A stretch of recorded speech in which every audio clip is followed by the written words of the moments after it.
중동의 지정학적 긴장이 고조되며 코스피가 하락세로 돌아섰습니다. 다만 코스닥은 기관의 수급이 뒷받침되며 이틀 연속 매수 사이드카가 발동됐는데요. 현재 양 지수 상황 바로 열어보겠습니다. 코스피는 현재 시간 0.91%가량 하락하며 5,533포인트 지나가고 있습니다. 약 1%가량 하락하고 있는데요. 하락 출발한 이후 잠깐 반등에 성공하며 5,600선을 회복하기도 했는데 현재 시간 기준으로는 5,530선 밑에서 움직입니다.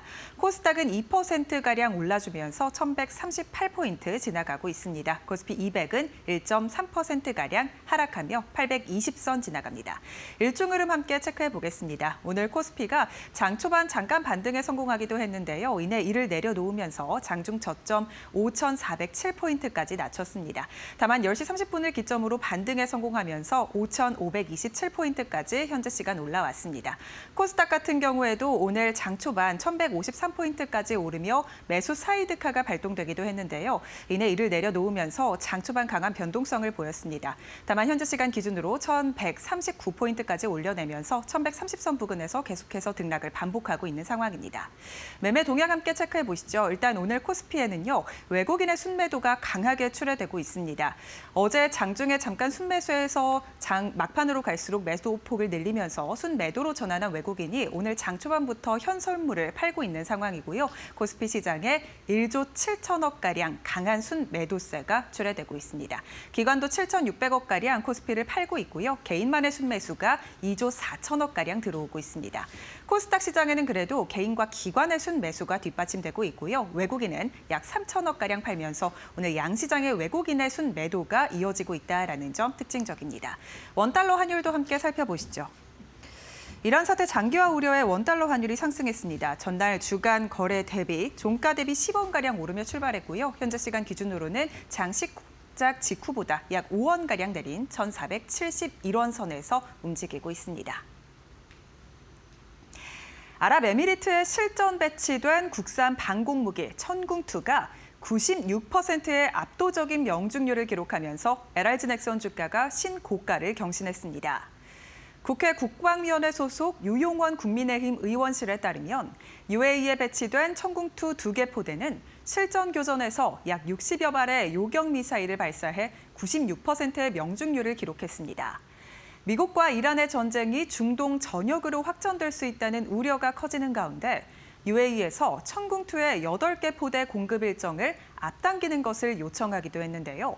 천궁2는 항공기와 탄도탄을 동시다발적으로 요격할 수 있는 중거리 방공 무기로 미사일 체계 종합 개발에 LRG 넥스원이 참여했습니다. LRG 넥스원 현재 시간 주가 함께 체크해 보겠습니다. 현재 12.58%가량 오르면서 85만 9천 원 선 지나가고요. 오늘 90만 원 선까지 돌파하며 신고가를 써냈습니다. 삼성전자가 지난 2월 27일부터 일주일간 진행한 갤럭시 S26 시리즈 국내 사전 판매에서 135만 대를 판매하며 신기록을 세웠습니다. 직전 갤럭시 S 시리즈 최다 사전 판매 기록은 갤럭시 S25 시리즈로 11일간 130만 대를 기록했는데요. 이번 갤럭시 S26 시리즈는 더 짧은 판매 기간 동안 이 기록을 경신했습니다. 이번 사전 판매 기간 내 갤럭시 S26의 울트라 판매 비중은 70% 수준으로 역대 울트라 모델 중 가장 많은 판매를 달성했습니다. 갤럭시 S26 시리즈 사전 구매 고객은 오늘부터 제품 수령과 개통이 가능하며 이달 11일부터 한국과 미국, 영국, 인도 등을 시작으로 전 세계 120여 개국에 순차 출시될 예정입니다. 모바일 사업 부문의 체질 개선 기대감이 나오고 있는 삼성전자 주가 함께 체크해 보시죠. 2.61%가량 하락하면서 18만 6,600원 선 지나가고 있고요. 오늘 장중 4% 넘는 낙폭을 기록하기도 했는데 낙폭을 점차적으로 축소하고 있습니다. APR이 유력한 매출 확대로 올해 어닝 서프라이즈를 기록할 것이란 전망이 나왔습니다. 미래에셋증권은 오늘 보고서를 통해 어닝 서프라이즈 가능성이 높아지는 구간에 진입했다며 올해 매출액을 전년 대비 50% 증가한 2조 3천억 원으로 예상했습니다. 이에 따른 목표 주가는 기존 36만 원에서 45만 원으로 상향 조정했습니다. 성장 동력으로는 유럽 온라인과 미국 오프라인 채널 확대를 꼽았는데요. 이달 주요 서유럽 국가 아마존 진출로 실적 증가가 본격화될 것이라고 분석했습니다. 또 미국 오프라인의 경우에는 울타뷰티 입점을 15개로 확대하고 상반기 중 추가 채널 입점도 유력하다며 가격 매력도가 높다고 판단했는데요. 현재 시간 기준으로 주가 함께 체크해 보시죠. APR 6.54%가량 오르면서 30만 1,500원 선 지나가고 있고요. 오늘 장중 8%가량 상승세를 보이기도 했습니다. 전날 미국과 이란의 협상 기대가 고조되며 반등한 코스피가 양국이 공습을 지속하겠다고 밝히면서 흔들리고 있습니다. 이번 주 큰 변동성 파고를 맞은 국내 증시가 다음 주 장은 어떻게 움직일지 이에 대한 대응 방안까지 저희와 함께 이어서 알아보시죠.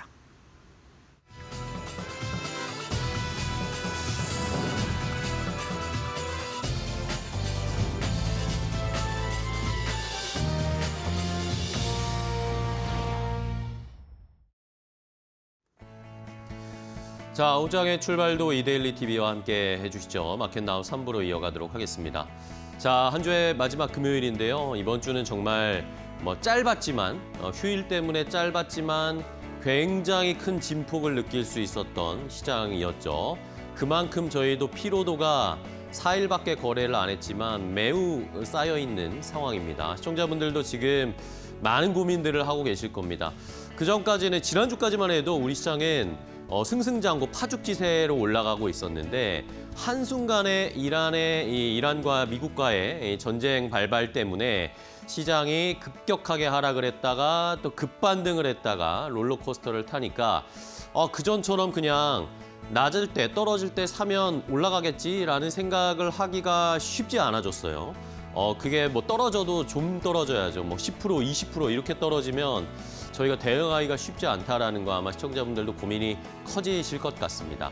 자, 이러면서 이번 주에 약간의 변화들이 나타나기 시작했는데 자, 지금까지는 코스피가 엄청난 파죽지세를 기록하고 있었는데 이번 주에 이런 파동을 겪으면서 그런 수급이라든지 관심이 약간은 이동하는 그런 모습들이 포착되고 있습니다.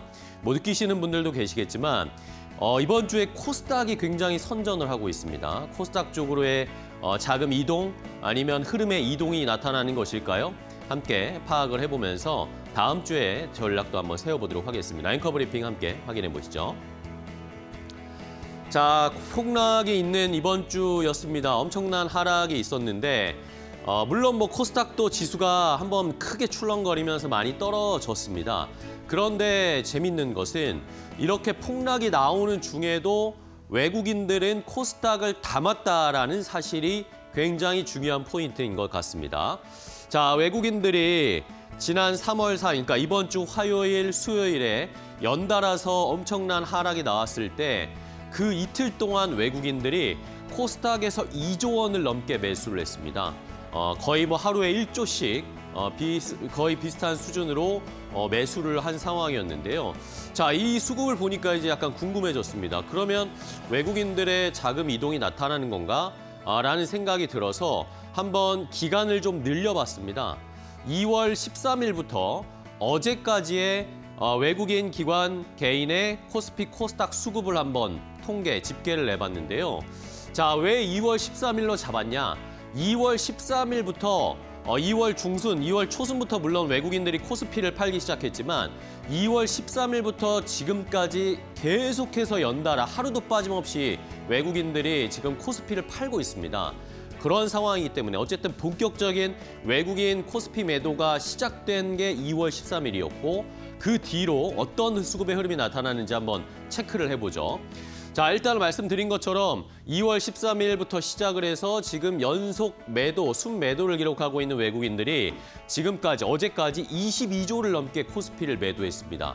자, 이걸 집계를 해보니까 숫자가 어마어마합니다. 작은 숫자가 아니에요. 이런 것들이 이미 2월 중순부터 어떻게 보면 이런 지정학적 리스크가 있을 거라는 걸 예상한 건지 아니면 미리 대비를 한 건지 이러면서 전조 증상이 분명히 있었다라는 걸 저희가 다시 한번 학습하고 좀 배워야 할 것 같아요. 자, 반면에 그 사이에 개인 투자자들은 이걸 거의 다 받아냈습니다. 16조 원 넘게 매수를 했고 기관도 개인만큼은 아니지만 5조 정도 순매수를 했습니다. 자, 그럼 코스닥이 궁금한 상황이죠. 코스닥은 같은 기간 동안 3조 7천억 원 넘게 거의 4조 원 가까이 외국인들이 코스닥을 계속 매집을 하고 있었습니다. 계속 매수를 하고 있었고 반면에 개인 투자자분들은 오히려 코스닥에 이렇게 살짝 올라오니까 코스닥에서는 개인 투자자분들은 차익 실현을 좀 많이 하는 상황이었습니다. 종목 단으로나마 차익 실현을 많이 하신 것 같고 반면에 기관도 한 1조 5천억 원 정도 매수를 했거든요. 근데 기관 매수, 최근에 코스닥에서 잡히는 기관 매수는 ETF 자금이 좀 많이 포함된 거다라는 그런 해석들이 나오잖아요. 그러다 보니까 뭐 단순하게 해석을 하면 코스닥에서 개인 투자자들은 종목은 좀 정리를 하면 수익 실현을 하고 반면에 코스닥의 ETF 같은 것들을 좀 많이 사면서 코스닥 지수가 자체적으로 올라가는 걸 베팅하지 않았나라는 생각이 들고 그리고 역시 다시 대형주로 가야겠다라는 생각이 많이 있으셨나 봅니다. 그러면서 개인 투자자들이 코스피를 16조 원 넘게 2월 중순부터 어제까지 강하게 매수를 했습니다. 자, 이런 말씀드린 것처럼 개인 투자자들은 일단은 코스닥을 좀 팔긴 했지만 하지만 여전히 코스닥에 대한 기대감을 놓지 않고 있어요. 다음 페이지 보실까요? 자, 그걸 확인할 수 있는 것이 지난 3월 4일에 역시 코스닥도 엄청나게 떨어질 때였습니다. 그런데 이때 개인 투자자들이 코스닥에 역시 함께 외국인과 베팅하고 있다는 걸 우리가 좀 확인할 수 있었어요. 왜냐? 자, 이 ETF 3월 4일 날 순매수를 가장 개인 투자자들이 많이 한 ETF의 랭킹을 한번 쭉 체크를 해봤습니다. 그랬더니 1위가 역시 코덱스 코스닥 150 레버리지였습니다. 코스닥 150 레버리지 ETF를 6,700억 원 넘게 강하게 개인 투자자들이 매수를 하면서 이게 이제 차츰차츰 또 기관의 수급으로 잡히면서 들어가겠죠. 그리고 3위도 역시 코스닥 150 ETF였습니다. 이러면서 코스닥에 떨어졌을 때 오히려 좀 주워가자라는 그런 생각을 많이 하신 것 같고 자, 이 외에도 뭐 반도체 아니면 반도체 레버리지, 2차 전지 레버리지 이런 식으로 역시 우리 투자자분들이 빠른 걸 굉장히 좋아하십니다. ETF는 답답하다. 그냥 ETF는 답답하니까 다 레버리지로 투자를 하면서 전반적인 지수나 업종에 투자를 하는 그런 양상이 나타났습니다. 어쨌든 개인 투자자들도 코스닥 지수가 올라가는 것에는 기대감을 갖고 있는 상황이다라는 것이었습니다. 자, 그렇다면 이렇게 다음 페이지 보시면요. 이렇게 코스닥 레버리지든 코스닥 150 ETF든 이런 ETF에 포함되어 있는 종목들을 저희가 잘 살펴봐야 되잖아요. 그래서 이게 키움증권에서 통계를 내봤더라고요. 코스닥 ETF에 가장 많이 편입된 종목이 무엇인가라고 하면서 ETF 편입 비중 상위 20개 종목을 랭킹을 매겨봤습니다. 그러니까 우리가 생각했을 때는 당연히 코스닥 이 시총 상위부터 쫙 이렇게 살 거라고 생각을 했는데 비중 합산을 계산을 해보니까 그렇지가 않더라고요. 오히려 ABL 바이오가 60% 넘게 비중이 가장 많이 차지되어 있었습니다. 그러니까 코스닥 ETF 전체적으로 봤을 때 ABL 바이오가 60% 정도 차지를 하고 있었고요. 그리고 리가캠 바이오, 그 다음으로 리가캠 바이오였습니다. 알테오젠은 어쨌든 이제 코스피 상장, 이전 상장에 대한 계획들이 준비되어 있으니까 아무래도 이런 것들을 좀 비우고 ABL 바이오나 리가캠 바이오 쪽으로 많이 비중을 바꾼 것으로 좀 체크를 할 수도 있겠고요. 이외에도 올릭스라든지 삼천당제약, ST팜 이런 식으로 제약바이오가 확실히 좀 많이 비중을 차지하고 있는 상황이었고 레인보우 로보틱스나 아니면 로보티즈 같은 로봇주들, SPG도 한 20% 정도가 비중이 차지하면서 로봇주들도 많이 약진을 하고 있다라는 것을 확인할 수가 있고 그다음에 에코프로 BM, 에코프로는 없지만 에코프로 BM은 여전히 2차 전지 중에 대장으로 역시 자리를 하고 있는 상황입니다.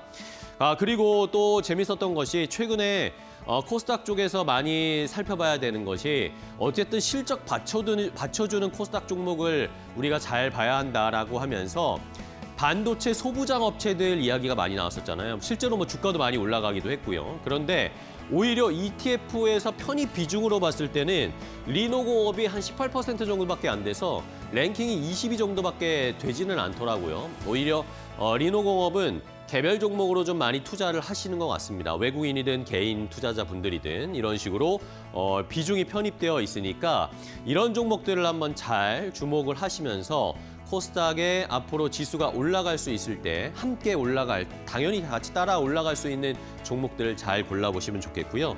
자, 이것뿐만이 아닙니다. 정부에서도 지금 코스닥의 상승을 위한 코스닥의 시장을 활성화하기 위한 정책들을 많이 펼치는데 거기에 따라서 기관들도 함께 거기에 발맞추고 있습니다. 다음 페이지 보실까요? 자, 지금 액티브 ETF가 이제 다음 주면 출시가 됩니다. 코스닥 액티브 ETF요.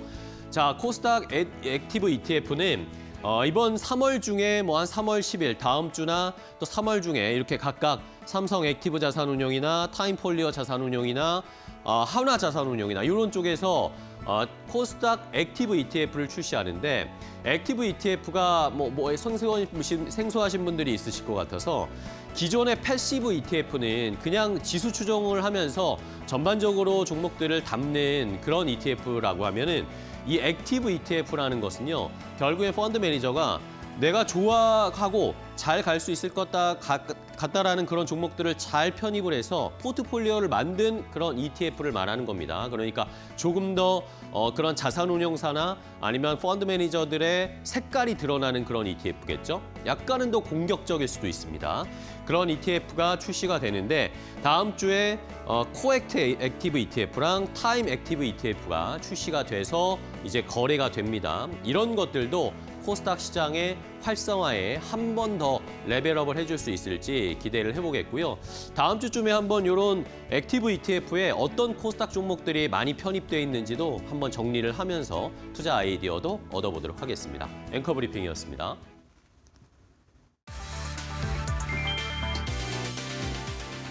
증시가 롤러코스터를 타는 사이 증권사 시스템은 멈췄다. 중동발 지정학 리스크로 시장 변동성이 커지면서 증권사 모바일 트레이딩 시스템 장애가 잇따르고 있다. 금융감독원은 전산사고 원인 점검에 착수했다. 금융투자업계에 따르면 한국투자증권 MTS에서 계좌 잔고 조회 서비스 오류가 발생해 금감원이 원인 파악에 나섰다. 금융당국은 사고 경위를 확인한 뒤 재발 방지 대책과 추가 대응 여부를 검토할 방침이다. 거래량 급증도 문제였다. 급등락 장세속 주문이 몰리면서 일부 증권사에서 전산 장애 신고가 이어졌다. 앞서 코스피가 사상 최대 폭락을 기록했던 날에도 미래 에셋증권과 카카오페이 증권 등에서 서비스 오류가 발생했다. 급등락 장세에 시장은 뛰는데 증권사 시스템은 버티지 못했다.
자, 오늘 시장에서도 돈 되는 섹터 테마 찾아보고 종목까지 선정해서 알려드리도록 하겠습니다. 오늘도 함께해 주실 분 소개해 드릴 텐데요. 이데일리 TV의 박근호 전문위원과 함께하겠습니다. 위원님 안녕하세요. 안녕하십니까. 네, 반갑습니다. 자, 이번 주 엄청나게 변동이 심한 시장을 이제 마무리 지어야 되는데 이런 시장에서도 저희가 돈 되는 섹터 테마 좀 찾아보겠습니다. 어떤 테마를 골라주셨을지 첫 번째 돈 되는 섹터 테마부터 바로 공개하도록 하겠습니다. 자, 첫 번째는 AI 랜이라고 해서 인공지능 무선 접속망 관련된 테마를 좀 살펴볼 필요가 있다라는 의견을 주셨습니다. 자, 이 단어만 들으면 쉽지 않아요. 어려워 보이는데 쉽게 생각을 하면 그냥 인공지능 피지컬 AI에 통하는 그런 통신 이라고 생각하면 될까요? 조금 더 쉽게 좀 설명을 드려보도록 하겠습니다. 뭐 AI 랜은 이제 앞서서 이제 AI는 이제 굳이 설명이 필요 없을 네. 것 같고요. 라디오 어세스 네트워크라고 해서 우리가 보통 통신 장비주도 우리가 어떤 휴대폰으로 이제 주파수나 이제 어떤 데이터를 받잖아요. 길거리 네. 돌아다니면. 거기에 GPU를 넣어버리는 거죠. 엔비디아 GPU를 넣어버려서 굳이 서버까지 왔다 갔다 안 하고 짧은 거리에서 이제 인공지능 서비스를 구현을 하는 게 바로 AI 랜인데요. 이걸 제가 지금 오늘 선정을 한 이유는 네네. 주식 시장은 가만 보면은 굉장히 좀 단순 논리로 움직이는 부분들도 있습니다. 어떤 말이냐면 반도체가 이제 언론에 어떤 타이틀이 많이 나오면 반도체주들이 관심을 받고 주가가 오르는 현상 많이 경험을 해 보셨을 텐데 최근에 어떤 키워드 검색에서 굉장히 좀 아래쪽에서 위쪽으로 치고 올라오는 단어가 바로 이 AI 랜이거든요. 이것과 관련된 종목군들 물론 기존의 5G 어떤 주파수 경매나 아니면 5G 스탠드 언론 관련주들이 대부분 겹치기 때문에 요 AI 랜 관련된 어떤 그 섹터들을 여러분들이 조금 관심 있게 보실 필요가 있다 보시면 될 것 같아요. 이제 어떤 건지는 앞서서 이제 뭐 자세하게 설명을 좀 안 드려도 이해되기 쉽게 말씀을 좀 드리긴 네. 했는데 네트워크 전체를 이제 하나의 이제 지능형 시스템처럼 네트워크 자체가 이제 어떤 그 인공지능 서버들처럼 학습도 하고 예측도 하고 제어도 하는 기능을 앞으로 갖고 가게 될 수밖에 없는 구조이기 때문에 이 부분들을 좀 관심 있게 보시면 될 것 같아요. 얼마 전에 한국형 AI 네트워크 협력체 이제 AINA가 출범을 했는데요. AI 네트워크 이제 얼라이언스죠. 이 부분들의 이제 대부분의 어떤 한국의 통신사 3사와 관련 어떤 기업들이 같이 좀 모여 있는데 앞으로 이 AI 랜 관련돼서 시장에서 굉장히 좀 어떤 언론 보도나 관련주들이 움직일 가능성이 높다. 이렇게 정리를 하시면 될 것 같습니다. 네, 알겠습니다. 자, 이렇게 인공지능 무선 접속망 AI 랜 관련해서 요즘 여기저기서 언론이나 뭐 미디어나 이런 쪽에서 이야기들이 솔솔 나오고 있고 우리나라도 이런 걸 대비하기 위한 네트워크가 또 만들어지고 있고 관련된 이슈들을 잘 살펴볼 필요가 있다. 뭐 그러면 여기 안에서 살펴봐야 될 종목은 거의 우리가 알고 있는 그런 통신주들이랑 좀 겹칠까요? 통신 장비 이쪽이랑? 네, 이제 관련주들은 이제 앞서서 앵커께서 말씀해 주신 대로 통신주들 뭐 당연히 관련이 있고요. 그다음에 네. 그 밑에 있던 이제 장비주들이 더 수익이 좀 클 것 같긴 한데 첫 번째 관련주는 이제 SK텔레콤 말씀을 좀 드리면 네. 지금 우리나라 이제 KT나 어떤 뭐 LG 그다음에 SK 통신 3사들 중에 이 AI 랜 관련돼서 가장 좀 적극적으로 어떤 투자를 시작하려고 하는 부분들이 기업이 바로 SK텔레콤이거든요. 차세대 이제 기지국이라고도 이제 표현을 할 수도 있는데 요 AI 랜 실증 이제 실제로 어떻게 작동을 하는지를 얼마 전에 이제 성공적으로 이제 마쳤다는 언론 보도도 있었고 이 SK텔레콤이 어디랑 같이 이 AI 랜에 관련돼서 연구도 하고 개발도 하고 실질적으로 이제 작동까지 성공을 시켰는지를 한번 살펴볼 필요성이 있는데요. 뭐 이름만 들어도 사실 뭐 웅장한 기업인데 엔비디아랑 같이 좀 하고 있고요. 그 다음에 HFR 협력해서 엔비디아 기반 GPU 기반 장비를 구조적으로 좀 개발을 하고 있는 그런 상황인 것 같아요. 얼마 전에 이제 뉴스에 많이 좀 나왔죠. 해외에서 열린 모바일 월드 콘그레스 26에서 이 SK텔레콤이 이제 이것과 관련된 기업들과 같이 만나면서 글로벌 네트워크 확대에 대해서 좀 주력을 하면서 우리나라에서 좀 주도적으로 앞서 나가고 있는 기업이 바로 통신사 중에서는 SK텔레콤이다라고 보시면 될 것 같고요. 다만 통신사는 이것과 관련돼서 이제 어떤 자본 투자 지출이 굉장히 많아야 되기 때문에 당분간은 어떤 이것과 관련돼서 어떤 뭐 실적이 좋아진다라든가 이런 부분들은 조금은 좀 생각을 해봐야 될 것 같아요. 두 번째는 RF 이제 HIC인데요. 네. 최근에 이제 주식 시장에서 반도체 쪽에 굉장히 그 포커스가 맞춰지다 보니까 이 기업이 얼마만큼 올랐는지 체크가 좀 못하신 분들도 계실 텐데 네. 작년 대비해서 굉장히 많이 올랐습니다. 한 5배 정도 올랐죠. 작년서부터.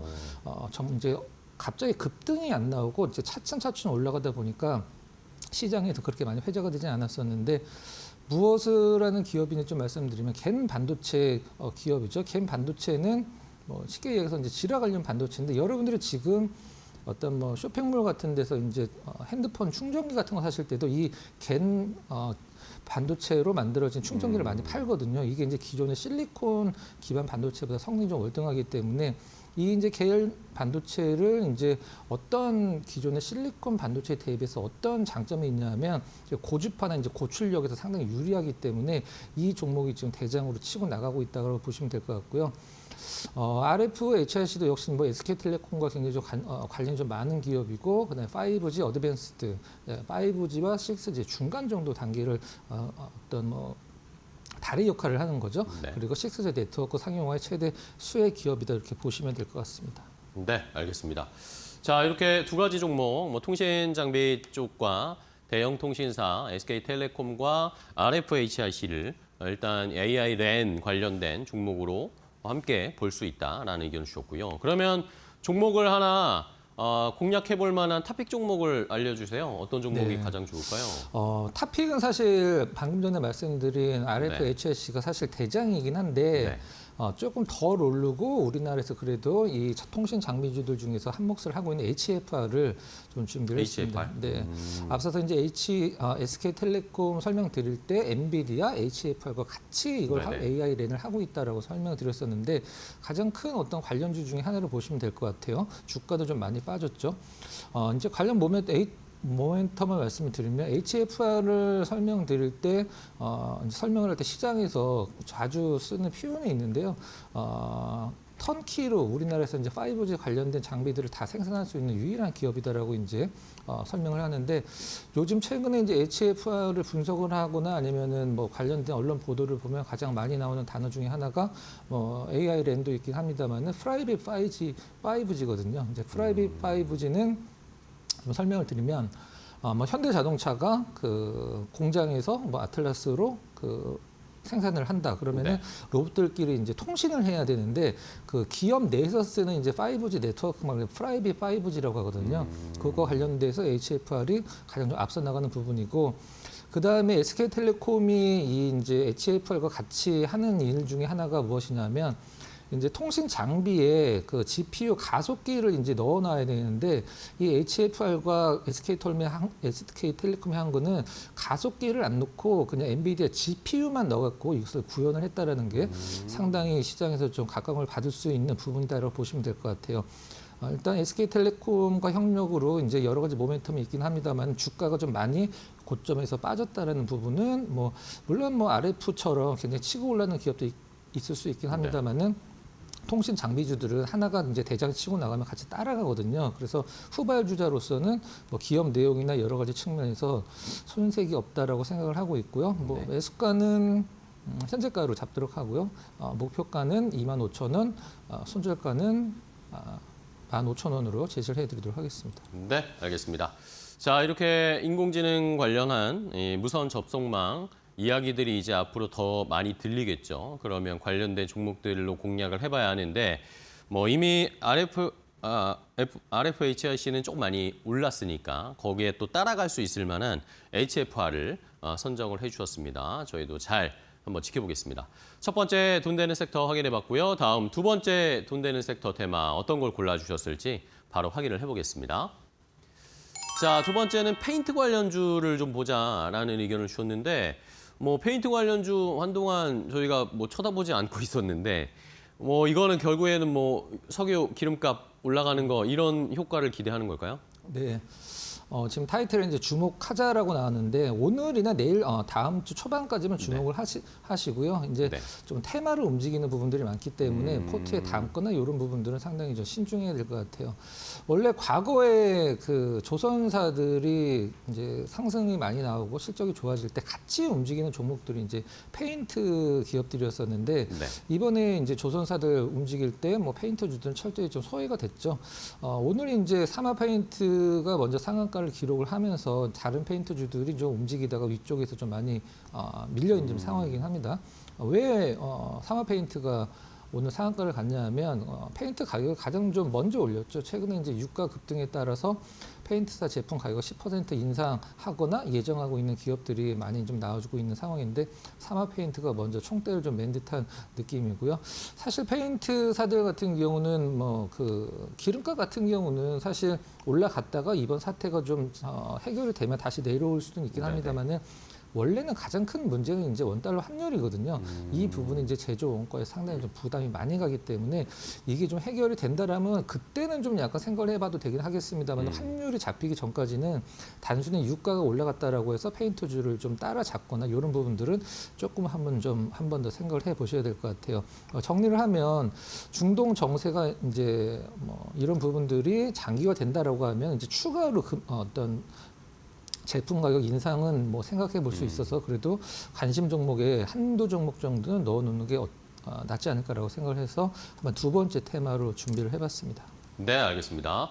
자, 오늘 페인트주들이 좀 움직이는데 이걸 뭐 계속 끌고 가자라는 전략보다는 어쨌든 이 중동 지정학적 리스크가 길어진다면 만약에 그러면 추세적으로 좀 가져갈 수 있겠지만 일단은 단기적인 이슈가 나올 때 트레이딩 관점으로 한번 접근을 해보면 좋을 것 같습니다.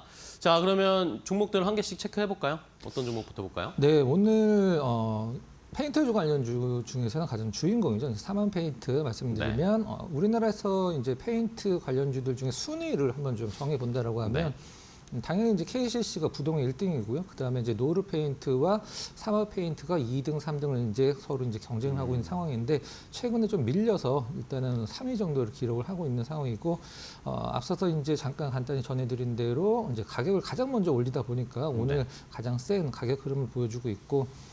시장에서 이렇게 많이 알려진 부분은 아니긴 합니다만 이제 하나솔루션 태양광과 관련돼서 건축 소재를 이제 공동 개발한 게 있어요.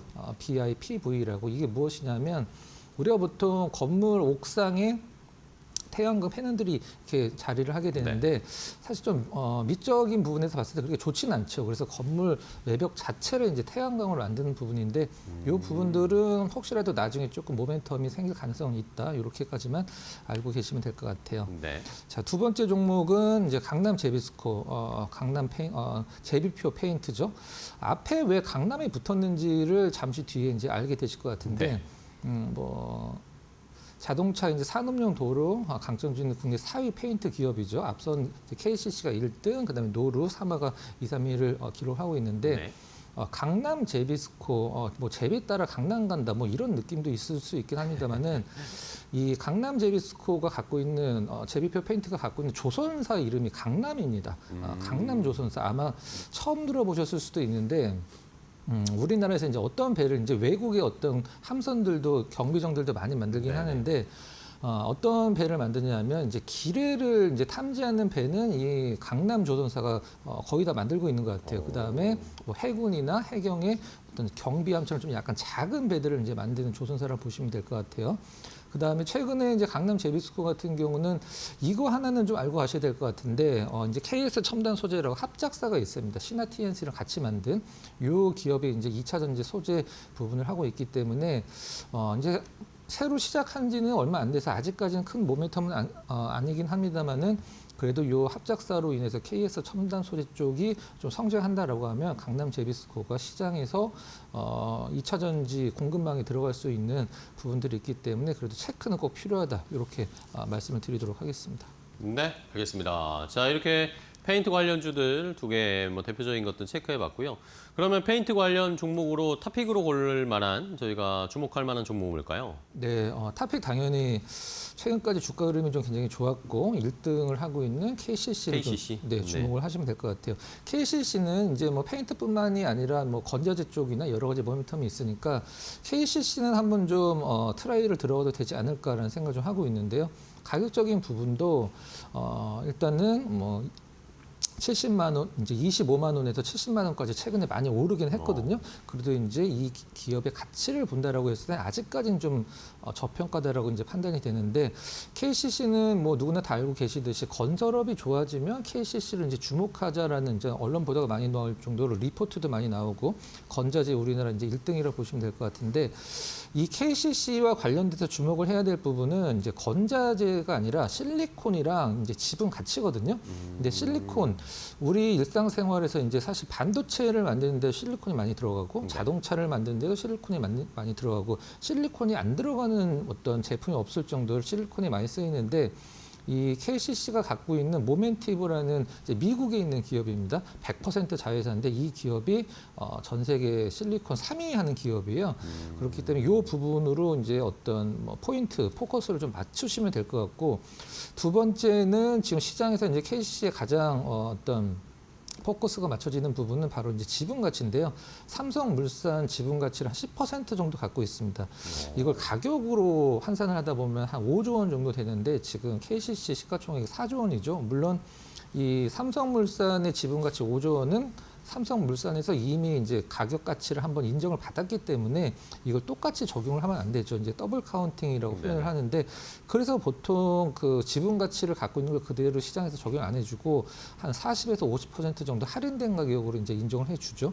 이것만 보더라도 실질적으로 이제 KCC는 이번 급락에서 어떤 가격적인 메리트가 조금 더 부각이 됐다라고 이제 표현을 해도 될 것 같습니다. 그리고 정리를 하면 뭐 페인트 쪽은 이제 제외를 하도록 하고, 어떤 뭐 모멘티브, 실리콘 자회사 모멘티브, 그 다음에 삼성물산 지분 가치만 하더라도 지금 가치는 나름대로 트라이를 들어갈 만한 가격이다라고 이제 정리를 하고요. 네. 가격적인 전략 말씀드리면 매수 가격은 현재가 전후 정도, 그다음에 목표 가격은 70만 원, 손절 가격은 49만 원으로 정리를 해드리도록 하겠습니다. 네, 알겠습니다. 자, 이렇게 페인트 이 섹터를 봤지만 결국에는 KCC는 페인트 이외의 것들에 또 상승할 수 있는 모멘텀들을 발견할 수 있는 회사입니다. 그러다 보니까 KCC를 탑픽으로 골라주셨어요. 저희도 잘 한번 지켜보고 공략을 해보도록 하겠습니다. 자, 오늘 돈 되는 섹터인 테마 박근호 위원과 함께했습니다. 위원님 오늘 또 좋은 종목 알려주셔서 감사하고요. 다음 시간에 또 뵐게요. 고생 많으셨습니다.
중동전쟁 여파로 기름값이 급등하자 정부가 가격 통제 카드까지 꺼냈다. 이재명 대통령은 임시 국무회의에서 유류 공급에 차질이 없는데 가격이 급등했다며 휘발유와 경유에 최고 가격 지정제 검토를 지시했다. 최고 가격제는 정부가 판매 가격 상한선을 정하는 강력한 시장 개입 조치다. 실제 시행될 경우 1970년대 오일 쇼크 이후 50여 년 만의 부활이다. 현재 서울 휘발유 평균 가격은 리터당 1,889원으로 중동 사태 직전보다 6일 만에 7.7% 상승했다. 경유는 같은 기간 13.7% 급등했다. 정부는 일부 주유소가 위기 상황을 이용해 폭리를 취하고 있다며 매점 매석과 담합을 집중 단속하겠다고 밝혔다. 아울러 중동 전쟁에 따른 금융시장 불안에 대비해 100조 원 규모 시장 안정 프로그램을 신속 집행하고 해운 수출 기업에 대한 정책 금융 지원도 확대하기로 했다.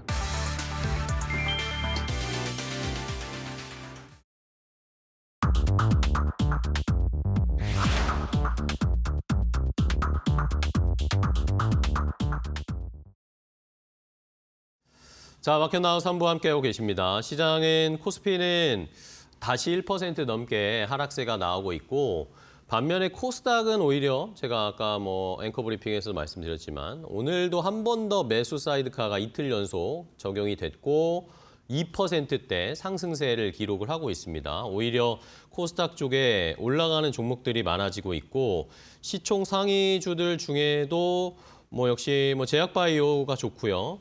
이 외에도 엔터주들도 좀 올라오네요. 엔터주들도 좀 올라오고 이러면서 코스닥 쪽에서 다시 상승 탄력을 높이고 있는 상황입니다. 사실 수급 상황으로 봤을 때는 외국인이 오늘 코스피, 코스닥 다 매도를 하고는 있긴 한데 오늘 코스닥 쪽에서 개인과 기관이 함께 좀 매수를 하면서 코스닥이 올려지고 있고 코스피는 여전히 외국인이 매도를 멈추지 않고 있습니다. 오늘도 2조가 넘게 코스피에서 현물을 매도하고 있고 선물 시장도 지금 역시나 1조 가까이 매도를 하면서 코스피는 오늘 조금 어제 올랐던 것에 대한 피로감을 단기간에 올라간 것에 좀 피로감을 느끼고 있는 것 같고 코스닥은 여전히 좋은 흐름을 나타내고 있습니다. 자, 그러면 오늘 시장의 분위기 한 주의 마지막 금요일을 어떻게 정리할지 종목들 이야기하면서 시장 정리도 하고 또 분위기 좀 파악을 해보겠습니다. 자, 오늘 함께해 주실 분은 독립리서치 P&J의 손창현 팀장과 함께하겠습니다. 팀장님 안녕하세요. 네, 안녕하십니까. 네, 반갑습니다. 네. 자, 팀장님과 어떤 종목을 첫 번째로 확인을 해볼지 첫 번째 종목부터 바로 함께 좀 체크를 해볼까요? 자, 하나마이크론입니다.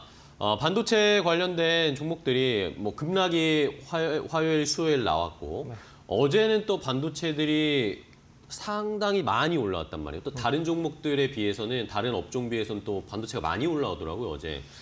앞으로 반도체 흐름 저희가 어떻게 잡으면 좋을까요? 반도체는 다음 주에 코스닥에 이제 액티브 펀드가 상장이 됩니다. 네, 맞아요. 10일에. 액티브 ETF. 네, 네. 그렇기 때문에 코스닥에 이제 모르시면, 그러니까 코스닥 나는 반도체 관련된 종목을 모른다 하시면 코스닥에 150에 포함되어 있는 그쵸. 그런 반도체 관련된 종목을 매수를 하시면 상당히 수익이 많이 날 가능성이 높다라고 봐야 될 것 같아요. 원래는 연초만 하더라도 1위부터 10위까지를 보면 이 반도체 소부장단에 있는 종목이 하나도 없었습니다. 없었어요. 네, 맞아요. 근데 지금은 7위에 리노공업, 그리고 11위에 원익 IPS 뭐 이런 종목들이 슬금슬금 좀 올라오고 있는 것 같아요. 네. 그래서 결국에 이제 삼성전자와 하이닉스가 코스피에서는 대장주 역할을 하면서 시장을 부양을 했고 코스닥도 이제 액티브 펀드가 발현이 다음 주부터 되면서 네. 본격적인 수급이 좀 원활하게 좀 진행이 된다라고 하면 네. 관심을 좀 가지실 필요가 있다라고 봐야 될 것 같고 이제 동사는 이제 뭐 하시는지 다 아실 거예요. 반도체 패키징 테스트를 주로 많이 하고 있는 상황이고요.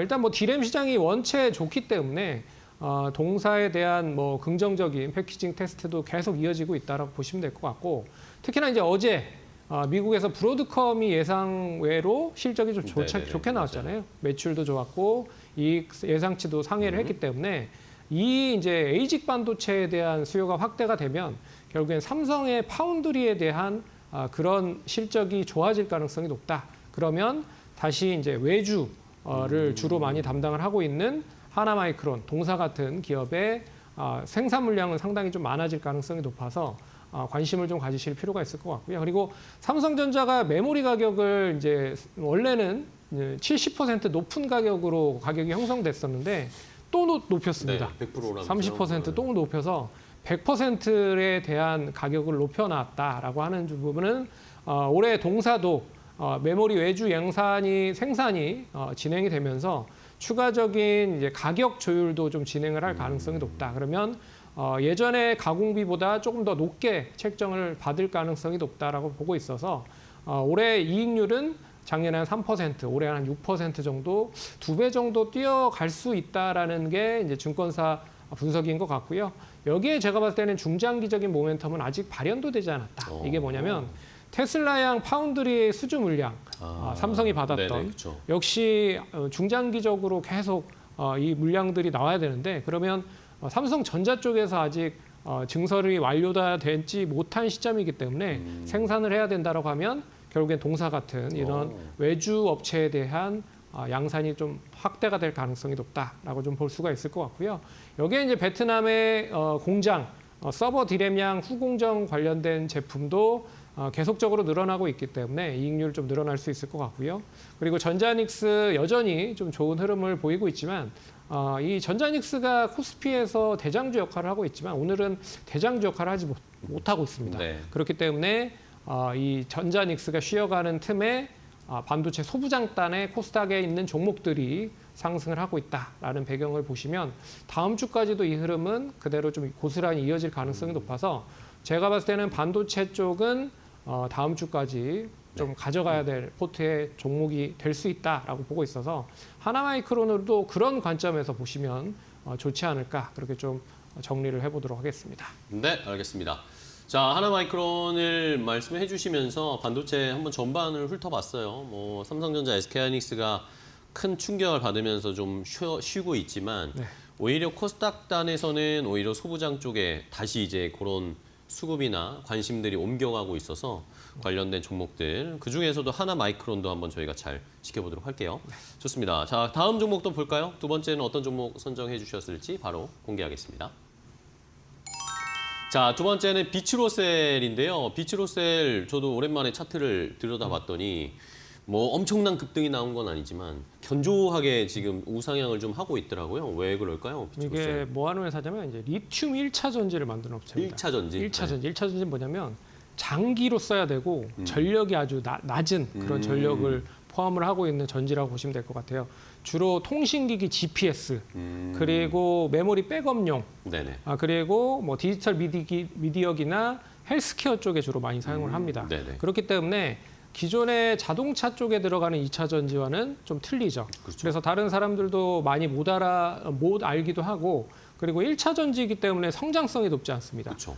그렇기 때문에 안정적인 실적을 바탕으로 우상향을 하고 있긴 하지만 주가는 좀 제자리에 가고 있다. 하지만 제가 봤을 때는 방산에 대한 수요가 계속적으로 늘어나고 있다는 게 가장 큰 방산 쪽이요? 포인트라고 볼 수가 있을 것 같습니다. 그래서 최근에 이제 중동발 지정학적 리스크가 계속적으로 확대되고 있는 부분인데 네. 동사는 이제 방산 쪽에 유도 무기 전원용 1차 전지를 공급하고 있는 상황입니다. 그렇기 때문에 이게 매출이 작년까지만 해도 그렇게 높지 않았거든요. 근데 올해부터 약 한 30% 매출 비중을 구성을 할 거다라고 얘기를 하고 있어서 많은데요? 매출 비중이 방산 쪽에 계속 높아지면 결국엔 동사도 방산 관련된 종목으로 평가를 받아야 되지 않겠느냐라고 하는 게 제 의견이고요. 네네. 그리고 이제 고온전지 사업으로도 진출을 하기 시작을 하고 있습니다. 동사는 캐나다 이노바 파워 솔루션즈라고 하는 회사를 인수를 했어요. 그래서 이 고온전지가 어디에 많이 사용이 되냐면 석유나 해양 그리고 가스 쪽에 인프라 쪽에 많이 사용이 됩니다. 그렇기 때문에